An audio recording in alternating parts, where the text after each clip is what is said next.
Hey there folks, this is GreenyXI, welcoming you right back to Let's Play Umineko. This is episode 74. In the last episode, quite a while back now, we finished off the question arcs, or arc 4, which means that we're now going on to the land of answer arcs, which is arcs 5 to 8, and then that'll be the end of Umineko by the end of that. But that's a long ways off yet. There's still another 4 arcs to go. These are biggies. For those who haven't seen arcs 1 to 4 yet, check back on my channel. You really need to keep up with the story for this series. You're not going to have a clue. Regardless of whether you keep up or not, it's quite confusing, so I would I would be up to date. So I don't really know what's coming next. I've read a little bit of the manga of this arc, but not too much. I've seen who the new character is, if you know who I mean, and she is one of my favourite characters of the series from what I saw. But yeah, if you haven't been watching so far, some episodes can be really long, some can be really short. An episode will be up until the sort of halfway mark of a chapter, and then the next episode will be up until the end of the chapter, kind of thing. So it could be a 20-minute episode, or it could be, I think the longest has been, what, 2.5 hours, is it? So, you never know with this series. So, let's get going then. Episode 5, End of the Golden Witch. Good morning. Please enjoy this new game by New Game Master at your leisure. However, the game has already reached a climax. The culprit's been cornered, and there's nothing left to do but await the final checkmate. But for that very reason, there must be something for you to spot looking down on it from afar. The difficulty is fairly easy. What could possibly deceive you after all this time? I'm excited to see how they do the answer arcs. Haha. It's been a while now. Yeah, very obviously fictional. Of course it is. Why things have to put that sort of disclaimer on, I don't know. So where's he going to kick us off to then?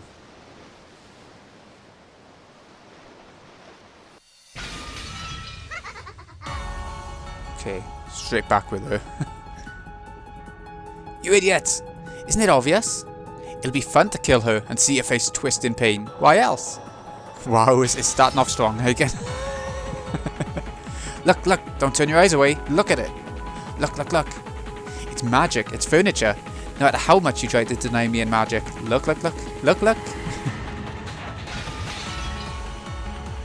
Sorry, Battler. It was pretty fun. Sure, I just did what teacher told me, but look how great it turned out. Apparently, if you start out all hostile and needlessly brutal, then turn incompetent and soft at just the right moment, you can spark a huge bump on your affection meter, right? I guess so.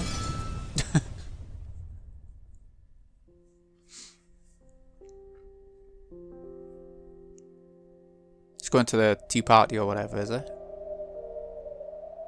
That lonely tone was the desolate sound of the wind blowing by. The glittering rose petals on these bushes were all golden.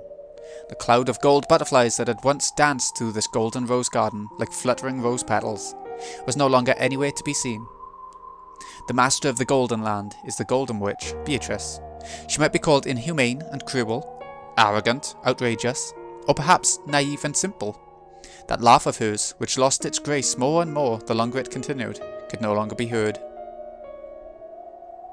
The Golden Witch Beatrice sat like a doll, resting in a deck chair adorned as beautifully as the golden rose garden itself. She wasn't reacting there. Her eyes were empty. She didn't respond to any questions. Even so, she was not permitted to sleep. Beatrice sat like a doll. Her hair was down, and Virgilia was carefully tending to it with a comb. The usual Beato would surely have spent this time complaining about this and that regarding her hairstyle. However, she made no response, showed no reaction. So it really only looked like Virgilia was combing the golden hair of a large doll. There was a table alongside them. On it sat a chessboard, along with a jumble of black and white pieces locked in a closely fought battle. However, this setup looked somehow different from normal chess. Maybe the game was similar, though not identical. And on the other side, sitting back in his chair as he contemplated his next move, was a young man. No, perhaps it wasn't his next move he contemplated. Every once in a while, he would change the positions of the pieces, reconsidering the situation after every change. Maybe he was reconstructing previous games, trying to discover the thought process behind the moves that had been made. In the past, Kinzo, the Ashuramaia family head, once said that learning chessboard arrangements was like taking a journey through the thoughts of the old masters.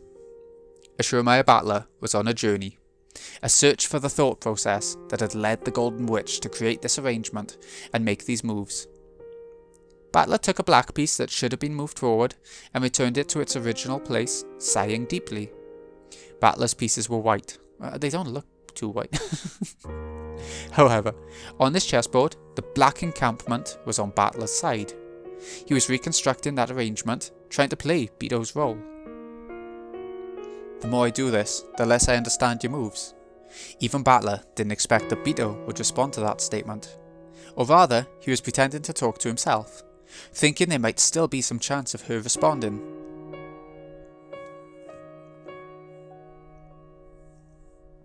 Oh, she looks different. Beaten Beato. Beato's eyes reflected nothing, and her mouth told nothing. After begging him to kill her, the Golden Witch had become a corpse that had given up on life. She wasn't sleeping.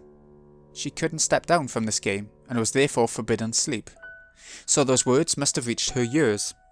However, they probably hadn't reached her heart. The Golden Witch would not sneer at Battler's moves, nor would she praise them or belittle them. By now, Beatrice was nothing more than a living doll.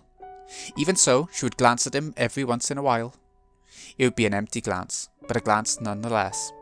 Sometimes she would seem to make some sort of gesture, or even move her lips.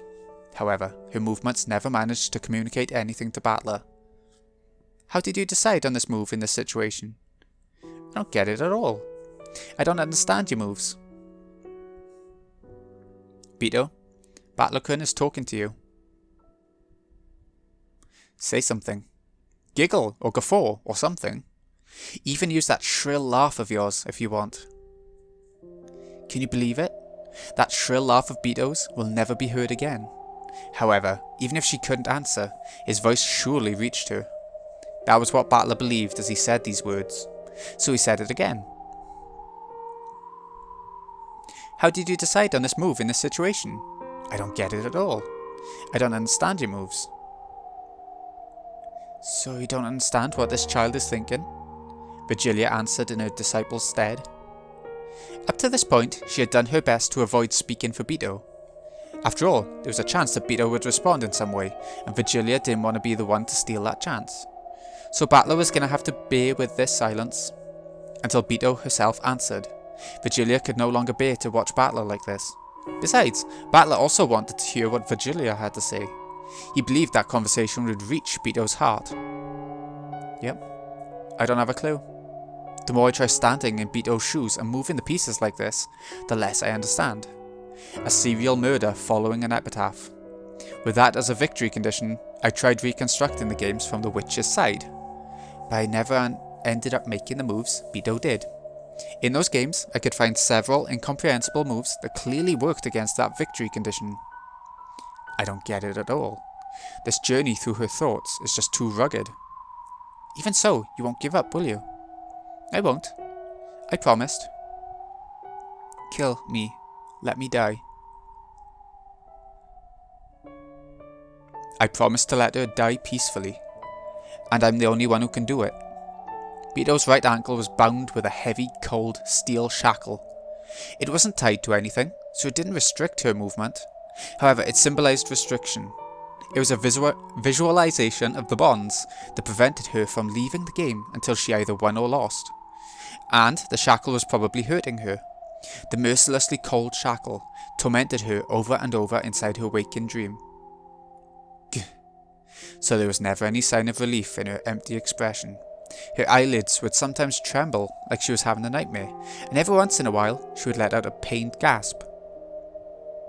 Unless I win, Beato will never be released from the curse that prevents her from sleeping peacefully. You sure you want to be doing this? It seems the 5th game has already started. Not interested. Why should I take part in any game unless Beato is my opponent? If that's the only alternative, then it's a much better use of my time to reconstruct previous games while taking a journey in search of Beato's thought process.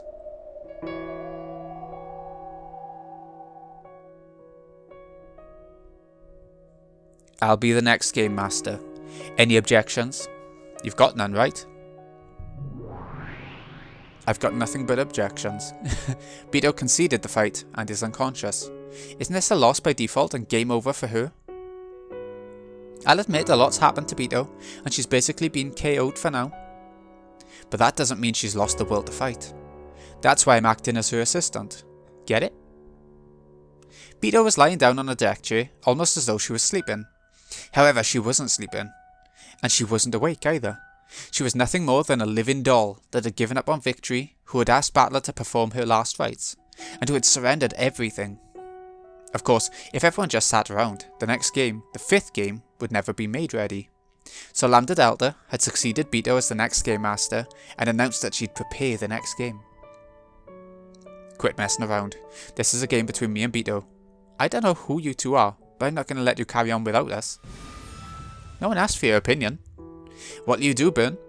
Accept my challenge or not? Sure. Go ahead and inherit her role. The hell. Quit messing around. I don't know who you people are, but I'm not going to let you ignore Beato and me and just carry on by yourselves. Hey, take it easy. Okay, sure. A new player means you'll face new kinds of moves. I'm sure you'll see a lot of stuff that confuses you. But even that might lead to some big hints. Get it? Who cares? Quit saying whatever you want and deciding everything on your own. Beato's game is repeated 4 times and you still don't understand anything, right? In that case, I expect that swapping out opponents might lead to some huge hints. That's none of your business. This is our game. Beato prepared it and she designated me to be her opponent. I don't know what hole you two crept out of, but I don't want you screwing things up. In that case, wake Beato up and make her get the next game ready. Can you? Beato won't be getting up for a while. Anyway, we don't even need to have another game. The 4 games she's already laid out are more than enough. And even if we do have some 5th game, there's no reason it shouldn't just be a puzzle Beato lays out and they take on. There's absolutely no reason for you two to butt in.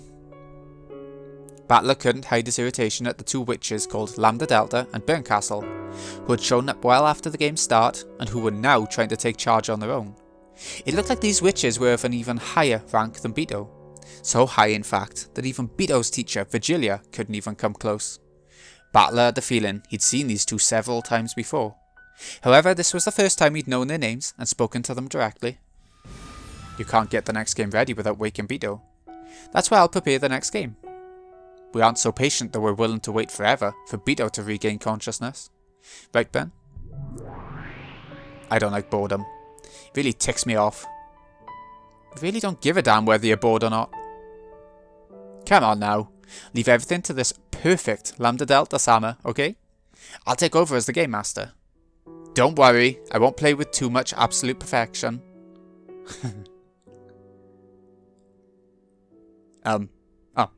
Just like Beato, I'll set up plenty of incomprehensible fakes, clues and bonus hints. I'll make this game a huge hint that'll help you understand Beato's world even better, okay? Letting my voiceless emotions explode, I slammed the table hard. The 2 witches didn't flinch at all. One grinned, the other looked indifferent as though nothing had happened. The 2 of them just stared at me silently, as though they were reproaching me. What's this? Not satisfied? Are you saying you'll step down from my 5th game? Isn't that a loss by default? Battler won't step down. Of course he'll participate in the 5th game. Don't just decide that yourself. I'm not going to play along with you two. I don't give a shit. Then it really is a loss by default, right? The witch side wins the game. Is it really okay to end this with a human surrendering? If you step down, the game will end with your loss by default, get it? If you want a guarantee that your lonely sister always meets with miserable circumstances in an endless number of worlds, that option is indeed open to you. When Bernkastel mentioned Angie, Battler's expression changed instantly. You bastard. Don't you dare talk about Angie so lightly. Because you have an ally in me, Bernkastel, the Witch of Miracles. There exists the possibility of a miracle in which Angie's family comes home to her. If you do throw that chance away and guarantee that Angie's endless futures all end in sorrow, that might be pretty interesting too. I vaguely understood what she was saying. Until I win in Beato's game, I'll remain trapped in this bizarre world. And if I abandon that victory, then most certainly my parents and I will never return to Angie. For Angie's sake, even though I know that the witches are toying with me, I must keep on fighting. Damn it. What's wrong? You look unsatisfied. Have you already forgotten how angry you were when your sister was turned to mincemeat? You know, that spectacle where she was torn to bits, ripped to pieces by countless red-hot pliers? You'd better watch more closely next time, okay? Oh, we start. Bernkastel pointed the palm of her right hand upwards. As she did, a pale light gathered there, and some kind of blue glowing crystal appeared there. A scene was reflected on its sharp surface, but it wasn't the scene that surrounded them now. If you looked deep into that crystal, that fragment, then you would probably learn what was reflected on there. Blood. If you stared at it, then you'd surely see the end Angie finally reached, after waiting 12 years and giving up everything for the sake of her beloved brother. The scene of her death throes, as her entire body was torn to bits while she still lived. Damn you. Without thinking, he grabbed at her collar, but as soon as he touched that which made up her form, it disappeared like foam on the waves. Then, as naturally as though she'd been there from the beginning, Bernkastel was leaning against a distant wall. If you step down from the game, this will become not just a fragment, but a definite reality. I won't be the one to create that future. You'll do it yourself. So decide, okay? Figure out what you want to do with your beloved little sister's future. Battler's fists shook with anger, but even if he swung them down, he wouldn't be able to hit Bernkastel. This witch was like a phantom, or cat, who wouldn't even let someone pet her if she didn't wish for it.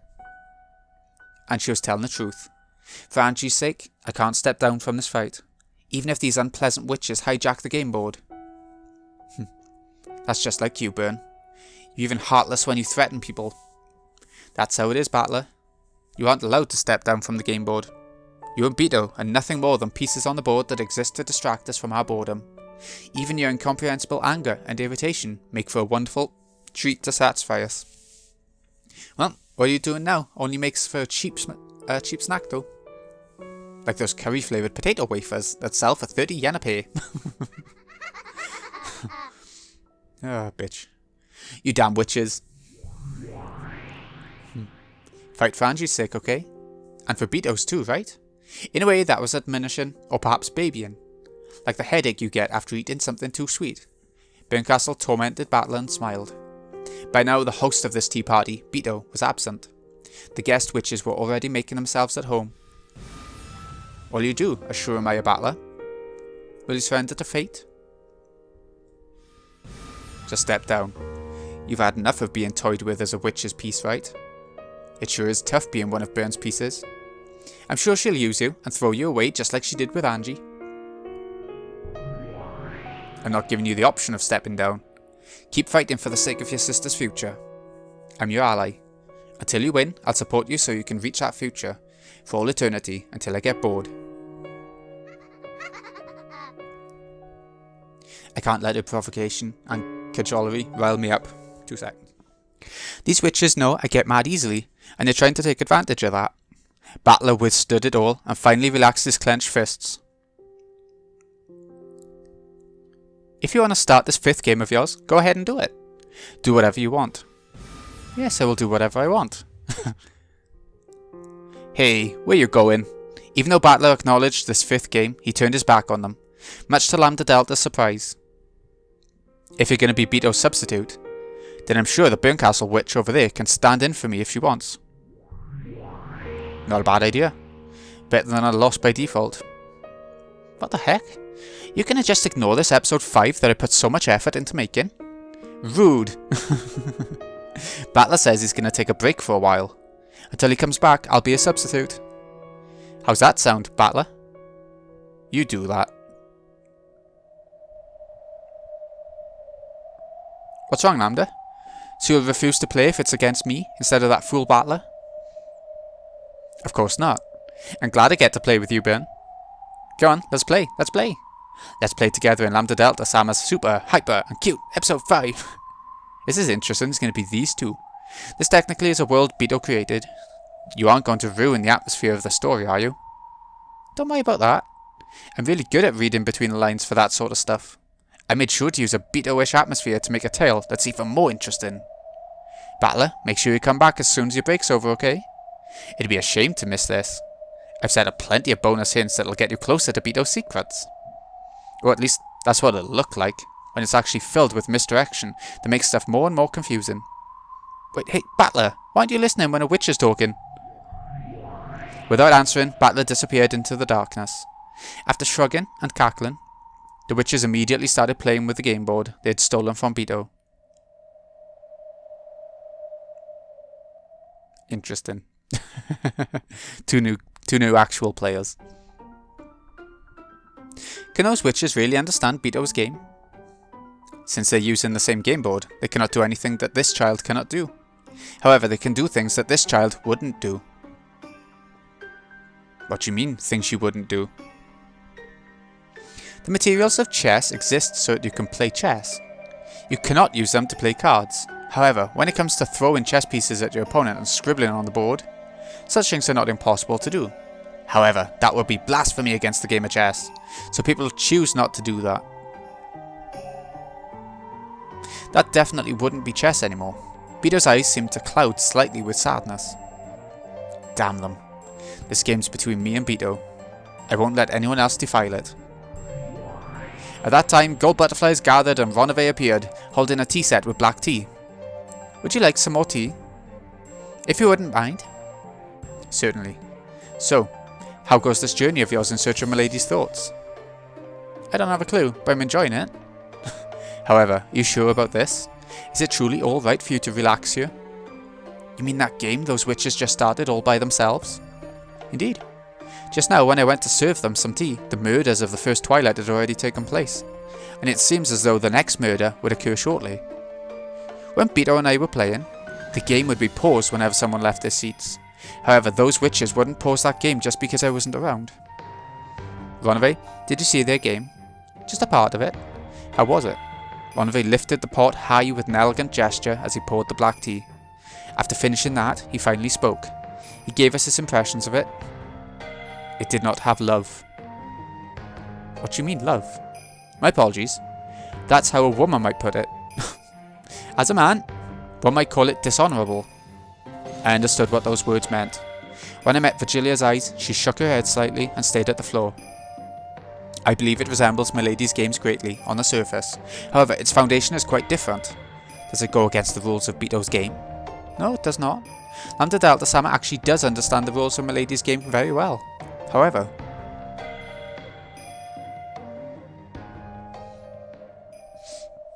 Battler stood up. There was no need to make Ronave say any more. Battler-kun? Sorry, Ronave. I know you went to all the trouble of pouring this for me, but tea isn't what I need. So you will go after all? Yeah. We don't need any outsiders in our game. These guys weren't even here in the beginning. Because I've been loafing about, crazier and crazier witches have been introduced. And now they've hijacked this game between me and Beatrice. I've got to take it back.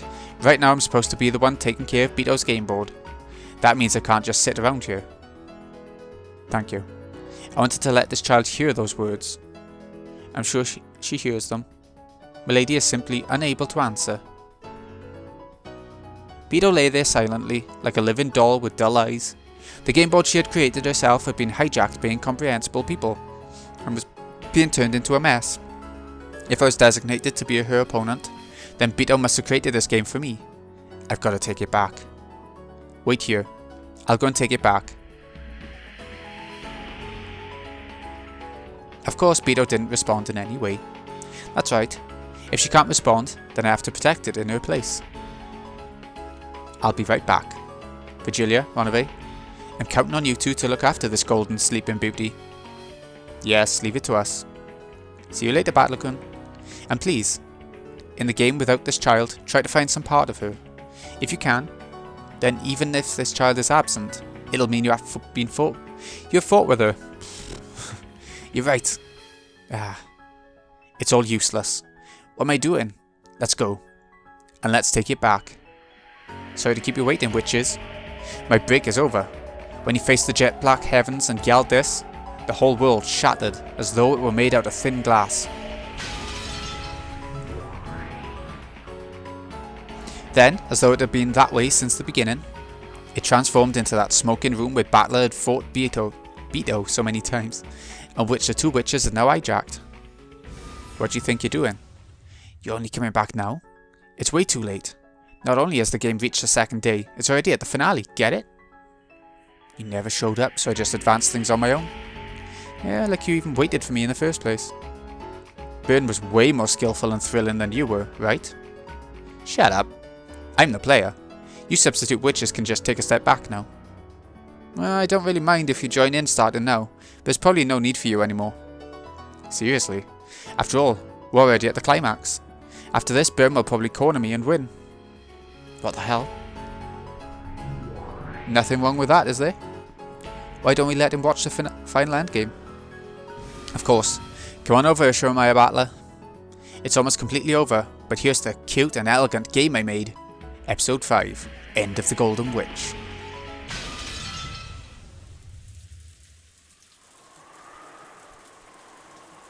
What? It's taking us... I think we'll end it there, actually. Just as like a nice little opening before it all gets going a bit more. It feels like a prologue, what we just saw. So, this has been GreenyXI. Hope you've enjoyed. Thank you so much for watching. I'll see you again in a bit, when we go in properly with the game board. Thanks again for watching, folks. See you again in a bit.